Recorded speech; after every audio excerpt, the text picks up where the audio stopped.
Everyone, आप सभी का हमारे यूट्यूब चैनल कंचन एजुकेशन में स्वागत है। तो आज के वीडियो में जिस टॉपिक की चर्चा करेंगे वो है इफेक्ट ऑफ ग्लोबलाइजेशन, यानी कि वैश्वीकरण का प्रभाव।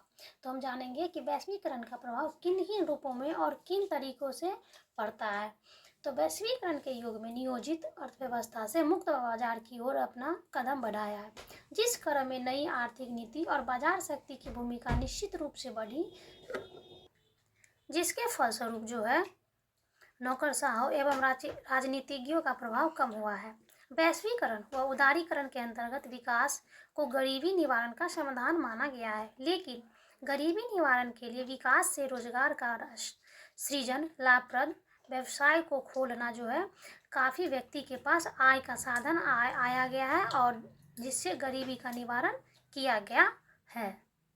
यानी कि वैश्वीकरण के युग में जो है नियोजित अर्थव्यवस्था जो है वो मुक्त बाजार की ओर अपना कदम बढ़ाया है, जिससे नई आर्थिक नीति और बाजार की शक्ति की भूमिका जो है निश्चित रूप से बढ़ने लगी है। जिसके अंतर्गत जो है नौकरशाहों एवं राजनीतिज्ञों का जो है प्रभाव काफ़ी कम हुआ है।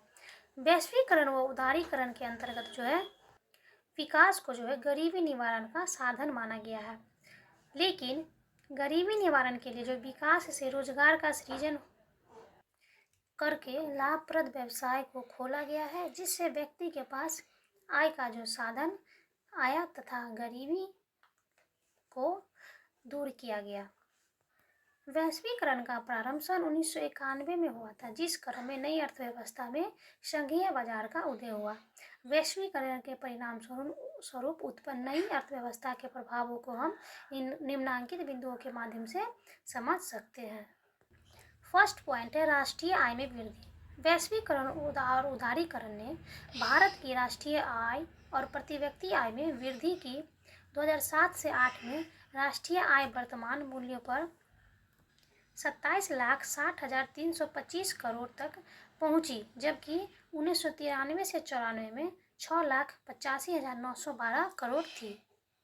यानी कि वैश्वीकरण और उदारीकरण ने भारत की राष्ट्रीय आय और प्रति व्यक्ति आय में जो है वृद्धि की दर को काफ़ी अधिक तक पहुंचाया है।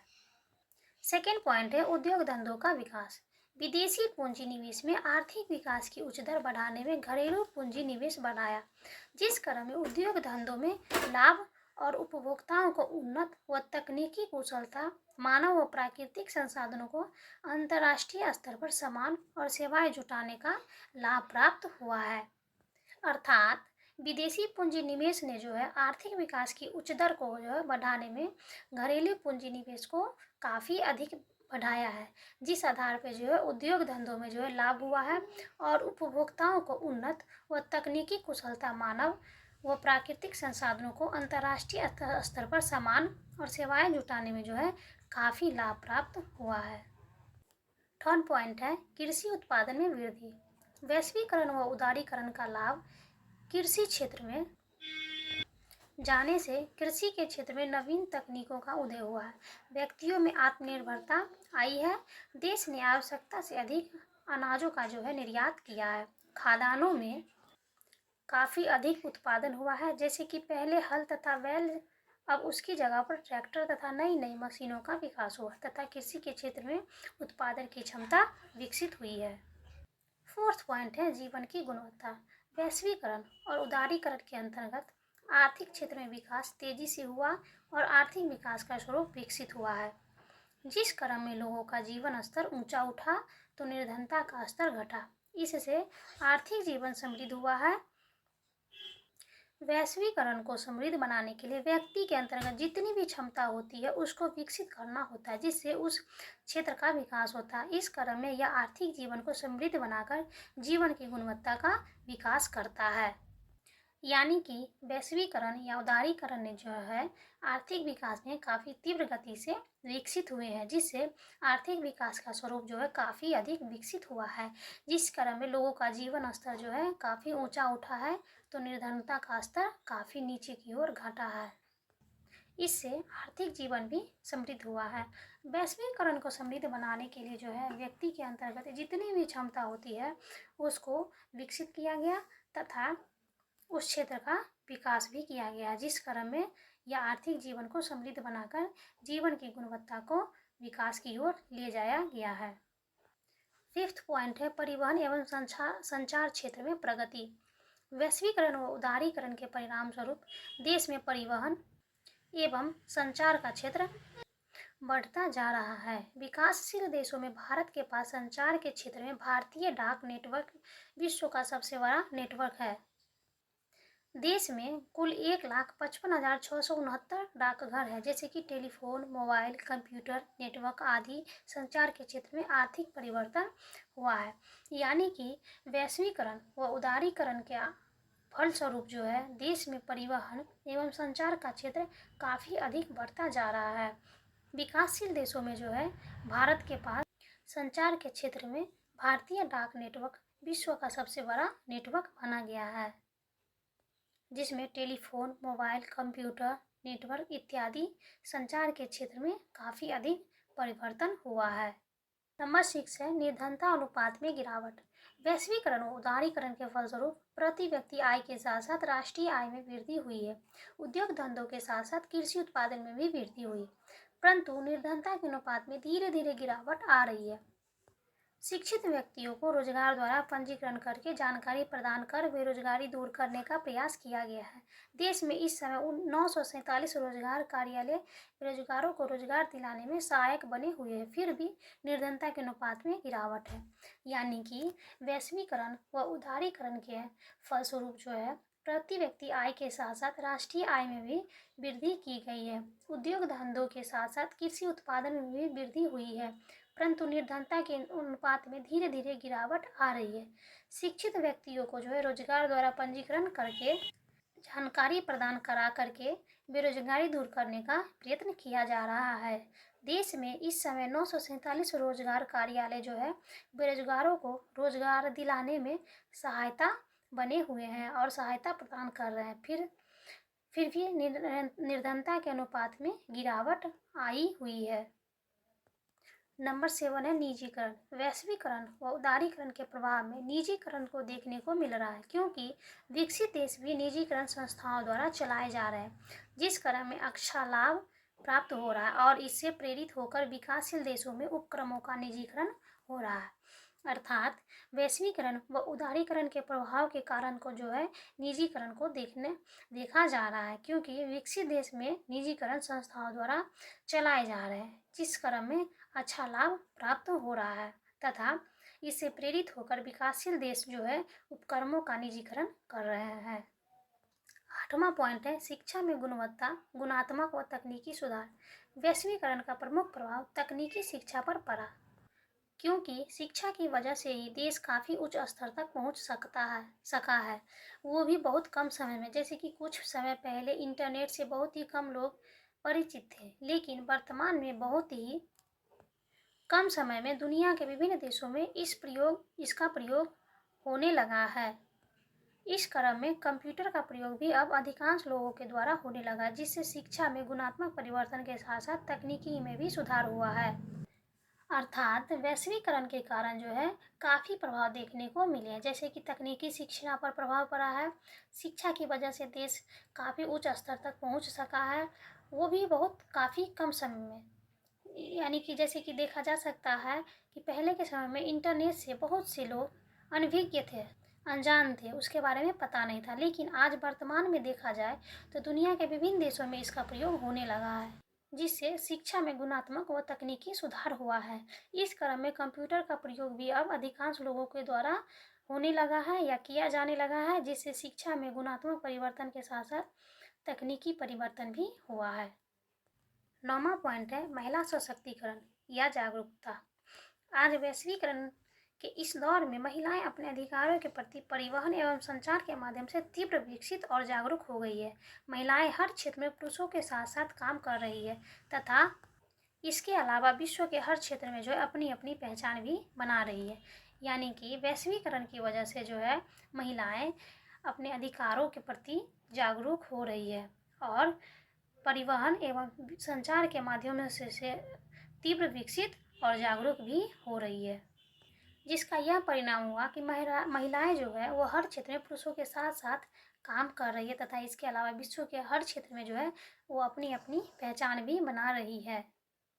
10वां पॉइंट है विवाह, परिवार, नातेदारी एवं जाति प्रथा में परिवर्तन। वैश्वीकरण सामाजिक संबंध को अधिक प्रभावित कर रहा है। आज के समय में विवाह एक धार्मिक संस्कार न रहकर सामाजिक उत्सव बन गया है। व्यवस्थित विवाहों की जगह प्रेम विवाहों की संख्या अधिक बढ़ रही है।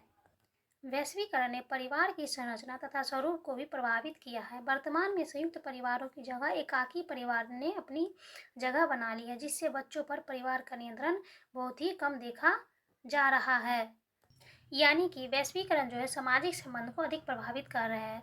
आज के समय में विवाह एक धार्मिक संस्कार न रहकर जो है सामाजिक उत्सव सा बन गया है, जिससे व्यवस्थित विवाहों की जगह पे जो है प्रेम विवाहों की संख्या अत्यधिक हो रही है। इसने परिवार की संरचना तथा स्वरूप को भी काफ़ी प्रभावित किया है। इसलिए यह देखा जाता है कि वर्तमान में संयुक्त परिवारों की जगह जो है वो एकाकी परिवार अपनी जगह बना रहा है, जिससे बच्चों पर परिवार का नियंत्रण कम होता दिखाई दे रहा है, क्योंकि एकाकी परिवार में ज़्यादातर माता पिता रोजगार में होते हैं, जिस वजह से वो बच्चों को समुचित समय नहीं दे पाते हैं। इस वजह से बच्चों के सांस्कृतिक विकास में कमी आती है। वैश्वीकरण ने नातेदारी प्रथा को प्रभावित किया है, क्योंकि रक्त से संबंधित जो संबंध है वो नातेदारी प्रथा है। यह विवाह से भी संबंधित है। पहले परिहार संबंध का पालन किया जाता था, अब नहीं, क्योंकि इस पर वैश्वीकरण का प्रभाव पड़ा है। वैश्वीकरण से जाति प्रथा भी अधिक प्रभावित हुआ है। सभी जातियां औद्योगिकरण के कारण एक साथ काम कर रहे हैं। पहले ब्राह्मणों लोग अनुसूचित जाति के घर के अंदर तक नहीं जाते थे, लेकिन नगर में आज उन्हीं के घरों मकानों में किराए पर भी रह रहे हैं तथा एक साथ खाना पीना आना जाना आदि होता है। अर्थात संयुक्त परिवार की जगह एकाकी परिवार तो अपना जगह बना ही लिया है। इसके फलस्वरूप सांस्कृतिक विकास में भी कमी देखी गई है। वैश्वीकरण ने नातेदारी प्रथा को भी काफ़ी अधिक प्रभावित किया है, क्योंकि रक्त से संबंधित जो भी संबंध है वो नातेदारी प्रथा है। यह विवाह से भी संबंधित है। पहले परिहार संबंध का जो है पालन काफ़ी किया जाता था, लेकिन अब नहीं किया जाता है, क्योंकि वैश्वीकरण का प्रभाव इस पर भी पड़ा है। वैश्वीकरण ने जाति प्रथा को भी अधिक प्रभावित किया हुआ है, क्योंकि सभी जातियाँ औद्योगिकरण के कारण एक साथ काम कर रहे हैं। पहले ब्राह्मण लोग अनुसूचित जाति के घर के अंदर तक नहीं जाते थे, लेकिन नगर में आज उन्हीं के घरों मकानों में किराए पर भी रह रहे तथा एक साथ खाना पीना आना जाना आदि उठना बैठना हो रहा है। ये सारी चीज़ें जो है वैश्वीकरण के प्रभाव के कारण हुआ है, जिसने हर एक क्षेत्र में नातेदारी, विवाह, जाति इत्यादि सभी को जो है प्रभावित किए हुआ है। 11वां पॉइंट है वर्गों के स्वरूप में परिवर्तन। कार्यों के आधार पर या किसी भी गुण के आधार पर जिसको बांटा जाता है उसे वर्ग कहते हैं। वैश्वीकरण ने वर्गों के स्वरूप में भी परिवर्तन कर दिया। 20वीं सदी में प्रमुख 3 वर्ग थे, उच्च वर्ग, मध्यम वर्ग तथा निम्न वर्ग। लेकिन आज के दौर में वर्गों की संख्या अधिक हो गई है, जैसे मजदूर वर्ग, कृषक वर्ग, शिक्षक वर्ग, छात्र वर्ग इत्यादि। आय के आधार पर नए विभिन्न वर्गों का भी उदय हो रहा है। यानी कि कार्यों के आधार पर या किसी भी गुण के आधार पर जिसको बांटा जाता है उसको ही वर्ग कहा जाता है। वैश्वीकरण के कारण वर्गों के काफ़ी स्वरूप बदले हैं, जो विभिन्न रूपों में विभिन्न क्षेत्रों में फैला हुआ है। 12 एंड लास्ट पॉइंट है नवीन वैश्वीय सांस्कृतिक निगम। आर्थिक वैश्वीकरण के फलस्वरूप विश्व में सामाजिक और आर्थिक क्रांति आई। आज की संस्कृति की उपज पूंजीवाद करता है, जिसके उत्पादन के लिए बड़े निगम होते हैं। सांस्कृतिक उत्पादन का कार्य बड़ा जटिल होता है। संस्कृति के प्रतिमान को निगम नजरअंदाज भी करते हैं। अर्थात आर्थिक वैश्वीकरण के फलस्वरूप जो है विश्व में सामाजिक और आर्थिक क्रांति आई है। आज की संस्कृति की उपज जो है पूंजीवाद करता है। इस प्रकार उपर्युक्त तथ्यों के आधार पर कहा जा सकता है कि इसके अलावा वैश्वीकरण स्थानीय संबंध एवं उपभोक्ता की प्रधानता भी है, जो वैश्वीकरण को प्रभावित करती है। इसकी चर्चा आर्थिक सामाजिक विकास के अंतर्गत किया जाता है। इस क्रम में जहाँ पर कार्य किया जाता है वहाँ राष्ट्रीय आय की वृद्धि होती है। वहाँ पर प्रयत्नशील होना अति आवश्यक है। उन लोगों के लिए वो कार्य संभव हो जाता है जिस जगह पर वो रहते हैं, और इस क्रम में उत्पादन की खोज में वृद्धि होती है, जिसके अर्थ विकसित होता है, जो आर्थिक जीवन को भी समृद्ध बनाती है तथा आर्थिक, सामाजिक, राजनीतिक, सांस्कृतिक ये चारों मिलकर जो है विकास की गति को अवरोध करती है। इस आधार पर ज्ञान की शक्ति विकसित होती है, जिसके तहत उद्योग धंधों को विकसित किया जाता है, जिसके आधार पर आमदनी सुदृढ़ होती है और कृषि अर्थव्यवस्था आर्थिक व्यवस्था को सुदृढ़ करती है।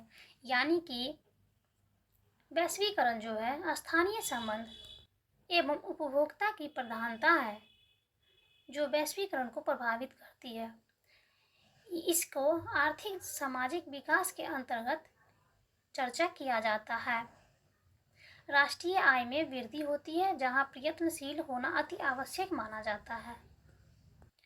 यह सामाजिक, आर्थिक, राजनीतिक, सांस्कृतिक ये चारों मिलकर जो है विकास की गति को अवरुद्ध करती है और इस आधार पर जो है ज्ञान की शक्ति जो है विकसित होती है, जिसके तहत उद्योग धंधों को विकसित किया जाता है और आमदनी को सुदृढ़ बनाया जाता था।